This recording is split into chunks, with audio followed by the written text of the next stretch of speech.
안녕하세요. 저는 올해 70이 된 김말순이라고 합니다. 며칠 전에 50년 만에 동창회 초대장을 받았어요.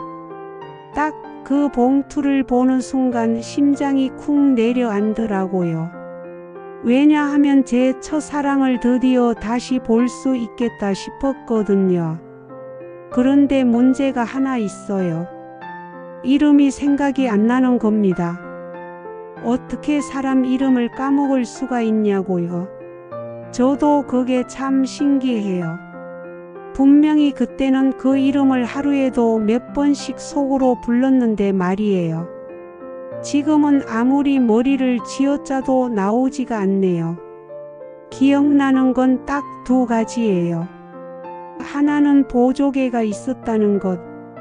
웃을 때마다 볼에 작은 구멍이 생기던 그 모습이 참 예뻤거든요. 또 하나는 항상 시를 읽곤 했다는 것. 쉬는 시간마다 창가에서 뭔가를 중얼중얼 하던 모습이 기억나요. 그게 전부예요. 초대장을 받고 나서 며칠 동안 밤잠을 못 잤어요. 거울을 보면서 말순아, 너 너무 늙었구나 하면서 한숨도 쉬고 또 그래도 만나면 알아볼까?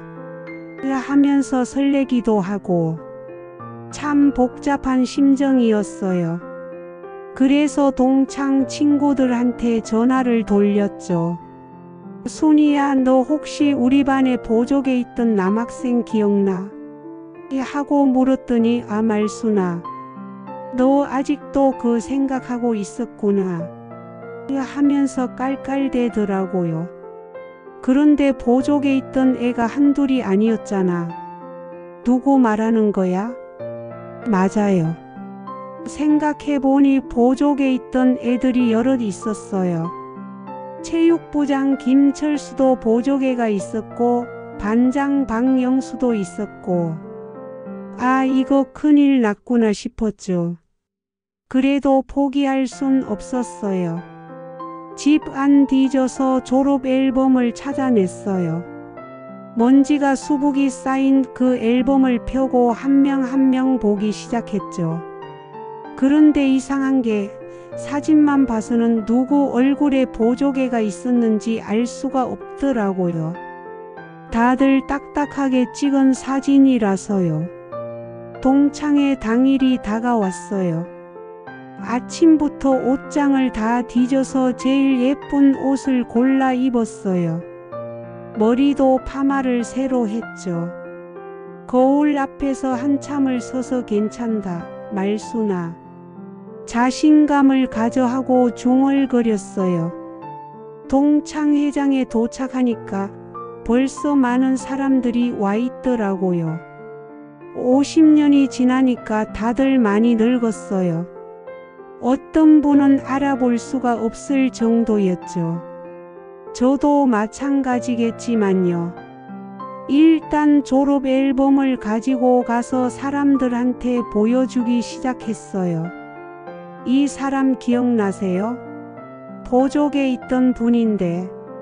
그랬더니 옆에 앉은 할머니가 아, 그 사람 말이야.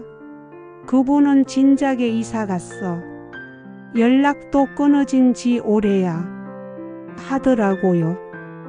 아니에요. 그 사람 말고 다른 사람이에요. 그래서 다른 사진을 가리켰죠. 이분은 어때요? 아, 그분? 그분은 우리 담임 선생님이셔. 작년에 돌아가셨어. 이런 식으로 하나하나 물어봤는데 다들 엉뚱한 답만 하는 거예요. 어떤 분은 말순아, 너 혹시 치매 아니야? 하고 농담까지 하더라고요. 순간 정말 제가 이상해진 건 아닌가 싶어서 당황스러웠어요. 그때 갑자기 뒤에서 누가 어깨를 톡톡 쳤어요. 돌아보니까 옛날 짝이었던 영희더라고요. 말순아, 뭘 그렇게 열심히 찾고 있어? 영희야, 나 첫사랑 찾고 있어.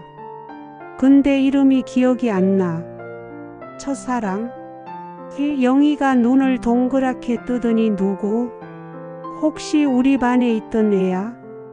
영희는 기억력이 좋기로 유명했어요. 그래서 기대를 했는데 영희도 글쎄 말수나.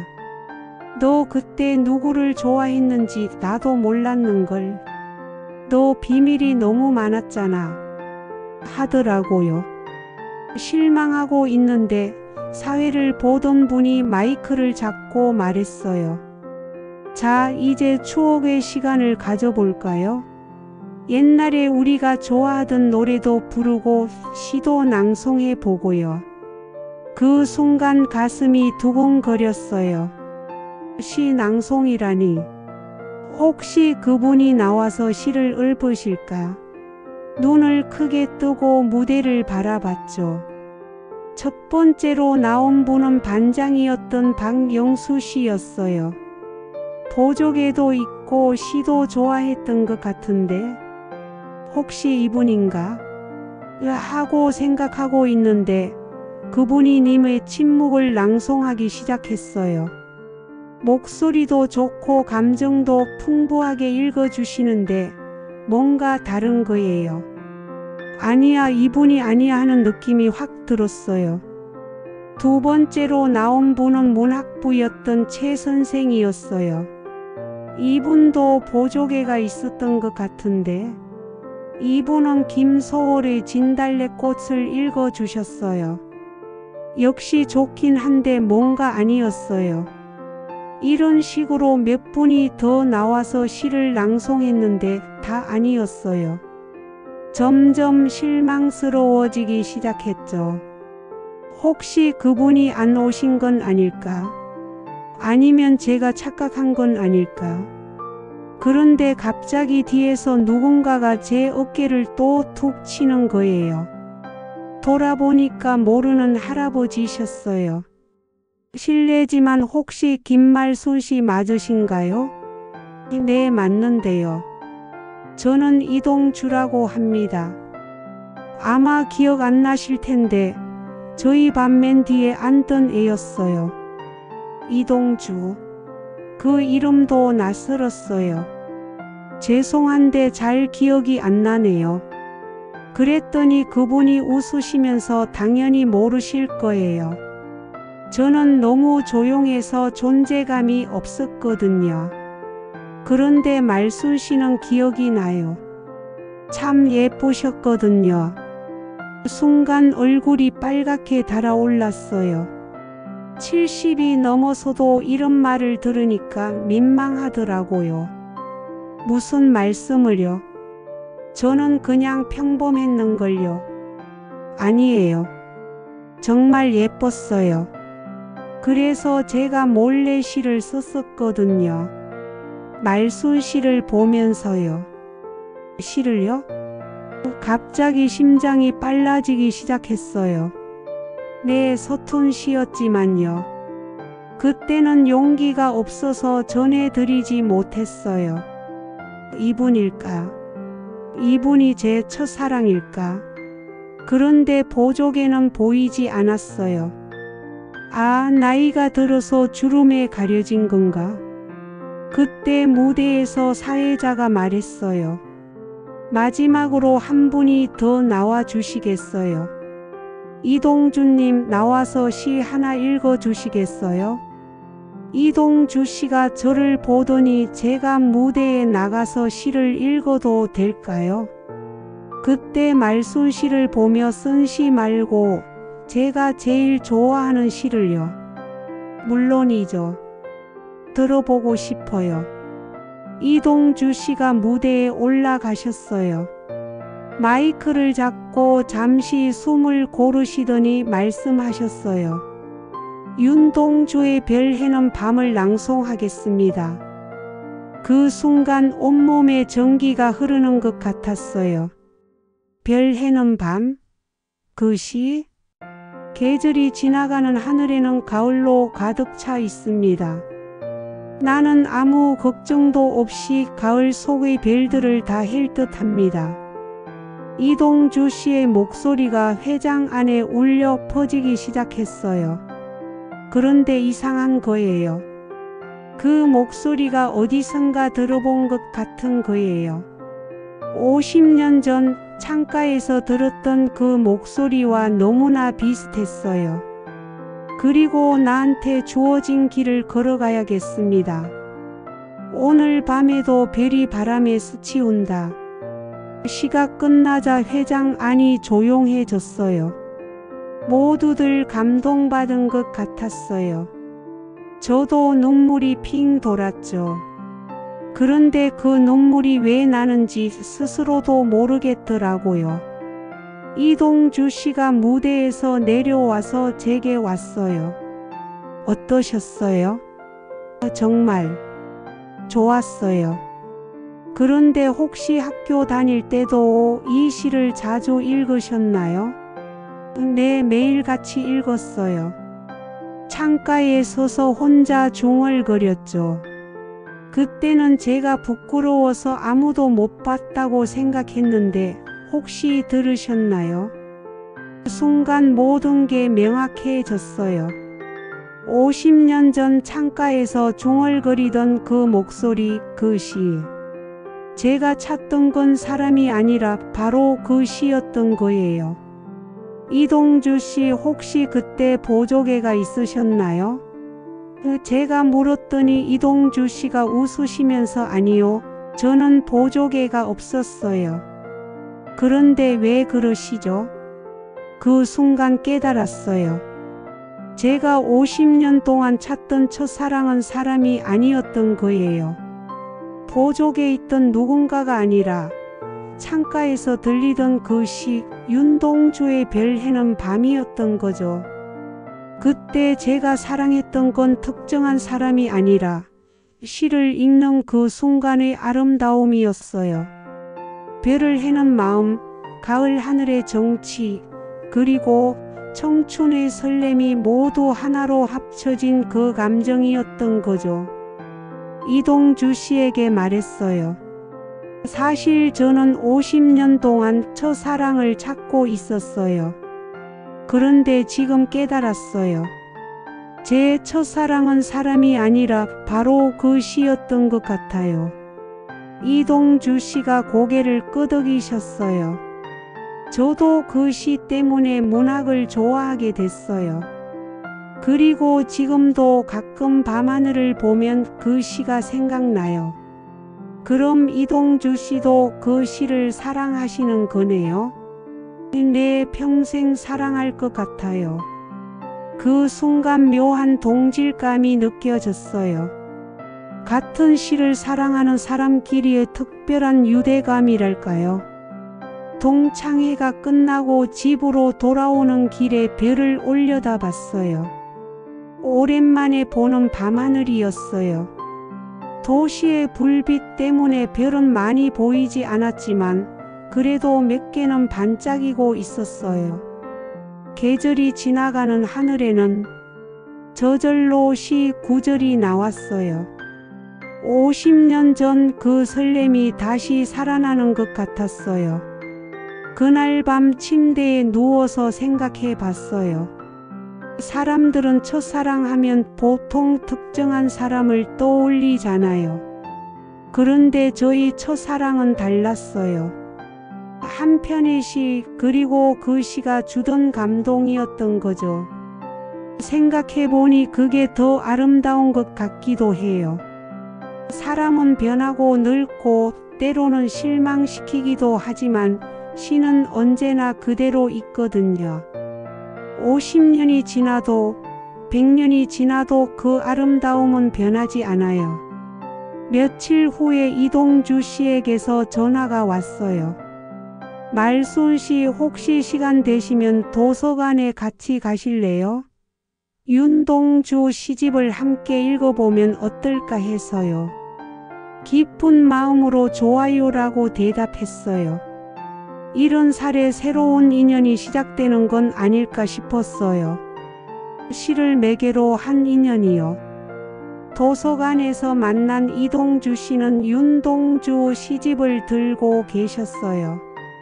이 시집에는 별 해는 밤 말고도 좋은 시들이 많아요. 서시도 좋고 자화상도 좋고요. 우리는 조용한 도서관 한쪽에 앉아서 시집을 펼쳤어요.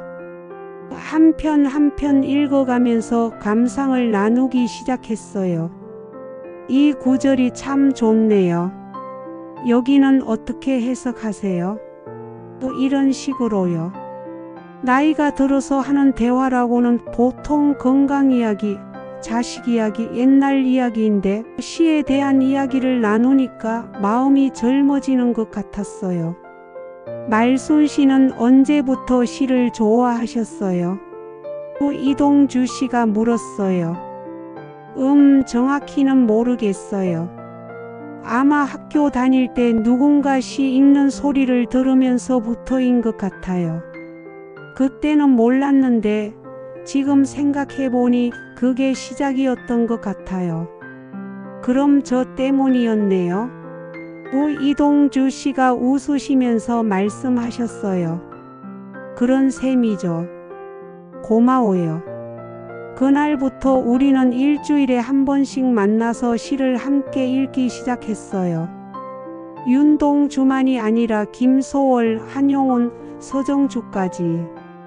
때로는 카페에서, 때로는 공원에서, 때로는 도서관에서.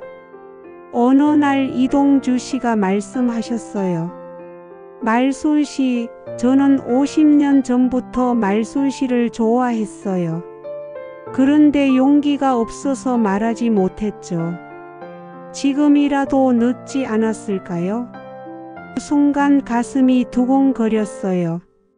70살이 넘어서도 이런 고백을 듣게 될 줄은 몰랐거든요. 이동주 씨, 저도 좋아요. 시를 사랑하는 마음으로요. 그렇게 우리의 새로운 인연이 시작됐어요. 연인이라고 하기에는 나이가 많고 친구라고 하기에는 특별한 사이. 시를 함께 사랑하는 동반자가 된 거죠. 지금 생각해보면 참 신기해요. 50년 동안 잊고 있던 첫사랑을 찾아 나섰다가 전혀 다른 걸 발견한 거니까요. 첫사랑은 윤동주의 시였고 새로운 사랑은 그 시를 함께 나누는 사람이었던 거죠. 요즘에는 매일 밤 별을 봐요. 아파트 베란다에 나가서 하늘을 올려다보면서 별 해는 밤을 중얼거려요. 50년 전 그 설렘이 다시 살아나는 기분이에요. 어제는 이동주 씨와 함께 윤동주 문학관에 다녀왔어요. 시인의 육필 원고를 보면서 둘 다 울컥했어요. 이렇게 아름다운 시가 우리 인생을 이어준 거잖아요. 돌아오는 길에 이동주 씨가 말씀하셨어요. 말순 씨, 우리 나이에 새로운 사랑을 시작한다는 게 이상할까요? 전혀요. 사랑의 나이가 어디 있어요. 더군다나 시를 매개로 한 사랑이라면 더욱 아름답잖아요. 지금 저는 행복해요. 70년을 살아오면서 가장 행복한 시기를 보내고 있는 것 같아요. 첫사랑을 찾으려다가 새로운 사랑을 발견한 거니까요. 가끔 생각해봐요. 만약 그날 동창회에 가지 않았다면? 만약 이동주 씨가 시를 낭송하지 않으셨다면? 우리는 영영 만나지 못했을 거예요. 인생이란 참 묘한 것 같아요. 한 편의 시가 50년의 세월을 뛰어넘어 두 사람을 이어준 거니까요. 별들이 하늘에서 우리를 내려다보며 웃고 있을 것 같아요. 오늘도 밤하늘을 올려다보면서 생각해요. 첫사랑은 사람이 아니라 마음에 새겨진 아름다운 순간일 수도 있다는 걸. 그리고 그 순간들이 모여서 우리 인생을 더욱 풍요롭게 만든다는 걸요. 이제 저에게는 두 개의 사랑이 있어요. 윤동주의 시와 그 시를 함께 사랑하는 이동주 씨. 둘 다 소중하고 둘 다 제 인생을 빛나게 해주는 별 같은 존재들이에요. 우리의 시 읽기 모임이 점점 커지기 시작했어요. 도서관에서 우리 둘이 시집을 읽고 있는 모습을 본 다른 어르신들이 관심을 보이기 시작한 거예요. 어느 날 도서관 사서분이 다가오셨어요. 어르신들 매주 여기서 시를 읽으시는 걸 봤는데 혹시 다른 분들도 함께 하실 수 있을까요? 요즘 어르신들이 시에 관심이 많으세요. 그래서 시작된 게 별빛 신앙송회예요. 처음에는 우리 둘뿐이었는데 일주일 만에 5명이 됐고 한 달 후에는 10명이 넘었어요. 모두 60대, 70대 어르신들이었죠. 재미있는 건 다들 저마다의 사연이 있다는 거예요. 박 할머니는 젊었을 때 시를 쓰는 게 꿈이었는데 결혼하고 육아하느라 포기했다고 하시고, 제 할아버지는 교사였는데 은퇴하고 나서 시의 참맛을 알게 됐다고 하시고요. 그런데 이 모임이 점점 재미있어지기 시작했어요. 단순히 시를 읽는 것에서 그치지 않고 각자 시를 써오기 시작한 거예요. 첫 번째로 시를 써온 분은 영희였어요. 그 옛날 제 짝이었던 영희 말이에요. 영희가 쓴 시 제목이 늦은 후회였는데 내용이 이랬어요. 젊었을 때 왜 그렇게 바빴을까? 꽃 한 송이 제대로 보지 못하고 별 하나 제대로 세지 못하고. 영희가 시를 읽는데 모두가 울컥했어요. 너무 공감되는 내용이었거든요. 그래서 박수가 터져 나왔죠. 그 다음 주에는 제 할아버지가 손자에게라는 시를 써오셨어요. 스마트폰 게임만 하는 손자를 보며 쓴 시인데 웃기면서도 애잔했어요. 내가 보는 그 작은 화면 속에 온 세상이 다 들어있다고 생각하니 할아버지가 보는 세상은 그것보다 훨씬 크단다. 이런 식으로 매주 한 분씩 돌아가면서 시를 발표하기 시작했어요. 그런데 제가 차례가 됐을 때는 정말 부끄럽더라고요. 다들 그렇게 좋은 시를 쓰시는데 저는 뭘 써야 할지 모르겠는 거예요. 이동주 씨가 격려해 주셨어요. 말순시 너무 어렵게 생각하지 마세요. 그냥 마음에서 우러나오는 걸 쓰시면 돼요. 그래서 용기를 내서 70세의 첫사랑이라는 시를 썼어요. 50년을 기다렸던 이름은 기억 속에서 사라지고 대신 찾은 건 별빛 같은 시 한 편. 첫사랑은 사람이 아니라 마음에 새겨진 설렘이었구나. 이제 70이 되어서야 깨달은 사랑의 의미를. 시를 읽는데 목소리가 떨렸어요. 그런데 모두들 진지하게 들어주시고 끝나고 나서 뜨거운 박수를 쳐주셨어요. 영희는 눈물까지 흘리더라고요. 그런데 이 신앙송회가 소문이 나기 시작했어요. 도서관 홈페이지에 올라간 사진을 보고 다른 도서관에서도 연락이 왔어요. 저희 도서관에서도 강의 좀 해주실 수 있나요? 그래서 이동주 씨와 함께 여러 도서관을 돌아다니면서 강의를 하게 됐어요. 제목은 시로 만나는 인생 2막이었어요. 우리의 이야기를 들려주고 함께 시를 읽고 각자 시를 써보는 시간을 가졌죠. 어느 날은 한 할머니가 손을 들고 질문하셨어요. 선생님, 저는 글을 잘 못 써서 시를 쓸 수 있을지 모르겠어요. 그래서 제가 대답했죠. 할머니, 시는 잘 쓰는 게 중요한 게 아니에요. 마음을 담는 게 중요해요. 할머니 마음속에 있는 이야기를 그대로 써보세요. 그 할머니가 다음 주에 써온 시가 정말 감동적이었어요. 아침마다 피우는 된장찌개 50년 같은 맛으로 끓여도 오늘따라 왜 이리 짠가요? 할아버지 없는 식탁이라서 그런가요? 모두가 울었어요. 기교는 없었지만 진심이 느껴지는 시였거든요. 이런 일들이 계속 생기면서 저와 이동주 씨는 유명해지기 시작했어요. 지역 신문에서 인터뷰 요청이 오고 방송국에서도 연락이 왔어요. 70대 커플의 시 사랑 이야기라는 제목으로 방송에 나간 적도 있어요. 그날 방송 촬영이 정말 재미있었어요. PD가 젊은 분이었는데 처음에는 어르신들이 시를 얼마나 아실까 하는 표정이었어요. 그런데 우리가 시를 낭송하고 이야기를 나누는 걸 보더니 깜짝 놀라더라고요. 와, 정말 멋있으세요. 저도 시를 읽어봐야겠어요. 그래서 이동주 씨가 윤동주 시집을 선물로 주셨어요. 그 PD가 나중에 연락을 해서 덕분에 시의 매력에 빠졌다고 고마워하더라고요. 방송이 나간 후에는 정말 난리가 났어요. 시청자들의 반응이 뜨거웠거든요. 우리도 신앙송회에 참여하고 싶다. 어디서 만날 수 있나요? 하는 문의가 쏟아졌어요. 그래서 온라인 카페도 만들었어요. 별빛 신앙송회라는 이름으로요.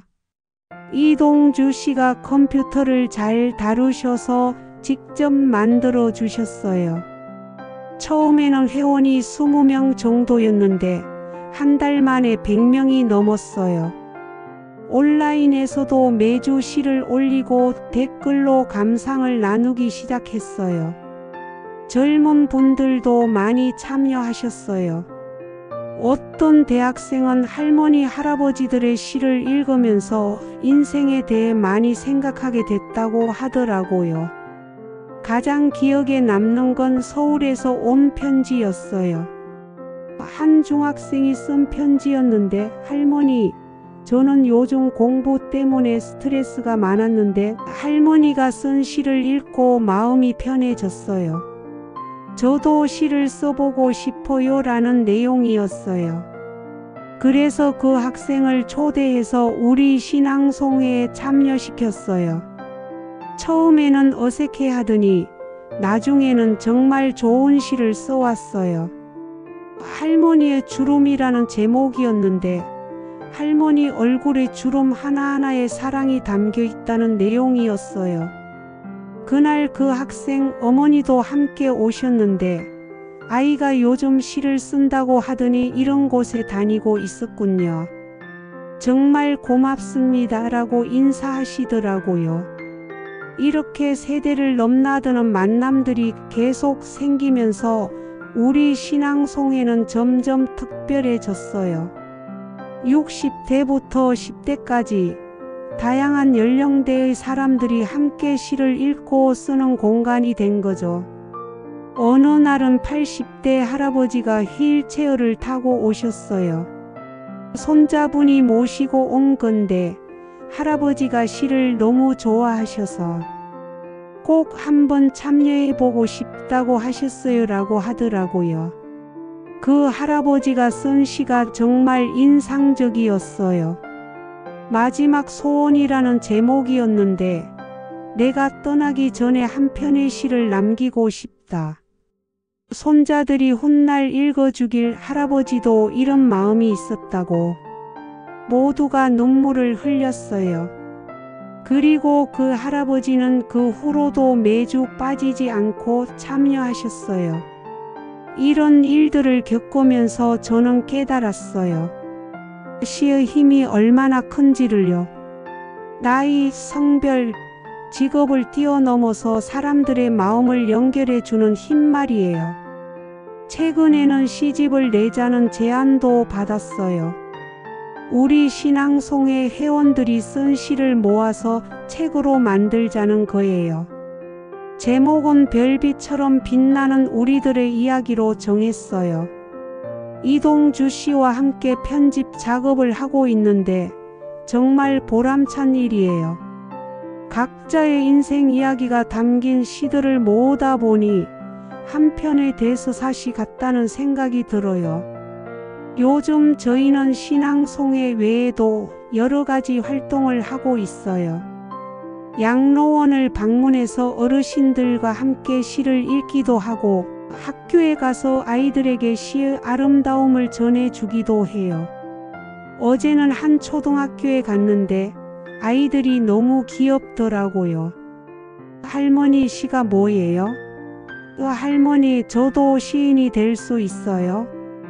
이런 질문들을 하면서 반짝이는 눈으로 바라보는 거예요. 그래서 윤동주의 별 해는 밤을 함께 읽어줬어요. 아이들이 별을 샌다는 게 뭐예요? 라고 물어서 밤하늘을 보면서 꿈을 꾸는 거야 라고 설명해 줬더니 저도 별 세는 거 좋아해요 라고 하더라고요. 그날 한 아이가 쓴 시가 정말 감동적이었어요. 할머니 같은 시인이라는 제목이었는데 저도 할머니처럼 예쁜 시를 쓰고 싶어요. 별들과 친구가 되고 싶어요 라는 내용이었어요. 이런 순간들이 저에게는 가장 큰 기쁨이에요. 제가 찾은 시의 아름다움을 다른 사람들과 나눌 수 있다는 것, 그리고 그것이 또 다른 사람들의 마음에 씨앗이 되어 자라날 수 있다는 것 말이에요.